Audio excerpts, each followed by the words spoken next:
नारायणपुर नाम के एक गांव में राजेश अपने दो बेटे यशोक और सुनील के साथ रहता था। राजेश अपने छोटे से जमीन में खेती करके अपने घर को चलाता था। वो बहुत ही गरीब था, जिसके कारण वह सिर्फ अपने बड़े बेटे यशोक को पढ़ा पाया और सुनील को नहीं।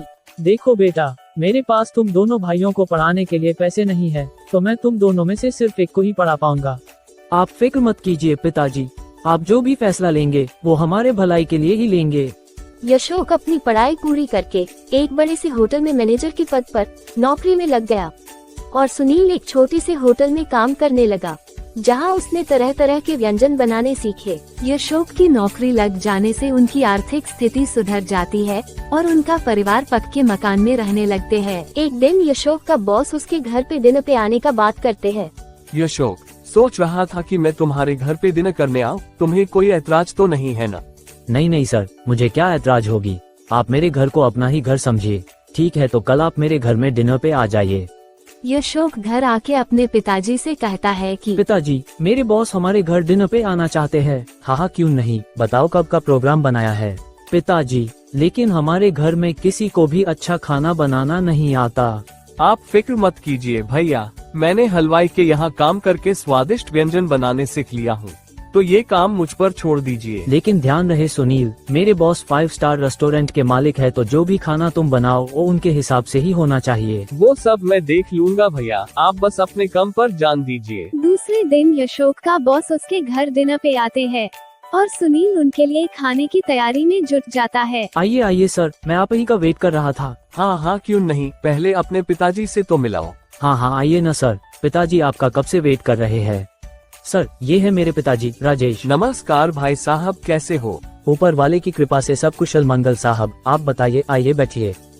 सभी एक दूसरे का हालचाल जानते हैं और चाय की चुस्कियों के साथ बातें करने लगते हैं। कुछ देर बातें करने के बाद सब लोग डाइनिंग टेबल पर जाते हैं और डिनर करते हैं। यशोक के बॉस को खाना बहुत पसंद आता है, वह खाने की बहुत तारीफ करते हैं। वाह यशोक, आज तो मजा आ गया। क्या खाना बना था? वैसे खाना किसने बनाया था? सर, खाना किसने बनाया है, ये बताने में तुम इतना हिचकिचा क्यों रहे हो यशोक? साहब, वो खाना इसके छोटे भाई यानी मेरे छोटे बेटे सुनील ने बनाई है। यशोक, तुमने बताया नहीं कि तुम्हारा छोटा भाई भी है, मिलवाओगे नहीं अपने भाई से? हाँ सर, क्यों नहीं। सुनील, जरा इधर आना तो। वाह सुनील, क्या खाना बनाया तुमने, दिल खुश कर दिया। अच्छा एक बात बताओ, ये खाना बनाना कहाँ से सीखा तुमने? सर, मैं हलवाई के यहाँ काम करता हूँ, तो बस वही से सीख लिया। मेरे पास तुम्हारे लिए एक ऑफर है, क्या तुम हमारे रेस्टोरेंट में नौकरी करना चाहोगे? लेकिन सर, यह शेफ की नौकरी कैसे कर पाएगा? इसने कुकिंग का कोई प्रोफेशनल कोर्स नहीं किया है, ये तो सिर्फ एक मामूली से हलवाई के दुकान में काम करता है। क्यों नहीं कर पाएगा यशोक? जब तुम वहाँ पे नौकरी कर सकते हो तो सुनील क्यों नहीं कर पाएगा? ठीक है, तो सुनील कल आ जाना रेस्टोरेंट पे, एक बार खाना खिला देना और लग जाना नौकरी पे। ये बात यशोक को बिल्कुल भी पसंद नहीं आता है और वो उदास हो जाता है। अगले दिन सुनील रेस्टोरेंट में खाना बनाकर अपने बॉस को खिलाता है। वाह सुनील, क्या खाना बनाया तुमने, तो तुम्हारी नौकरी पक्की। क्यों यशोक, चौंक गए ना? मतलब सर, मैं कुछ समझा नहीं। क्यों यशोक, अब सारी बातें तुम बताओगे या मैं बताऊं? सुनील, मैं तुम्हारे खाने में यहाँ के शेफ से ज्यादा नमक मिर्ची डालने के लिए बोला था, ताकि तुम्हें यह नौकरी न मिले। पर क्यों भैया? मैं नहीं चाहता था कि तुम मेरे जितना पैसे कमाओ, मैं चाहता था कि तुम मेरे ही टुकड़ों पे पलो। यशोक, मैं तुम्हें अभी नौकरी से निकाल रहा हूँ।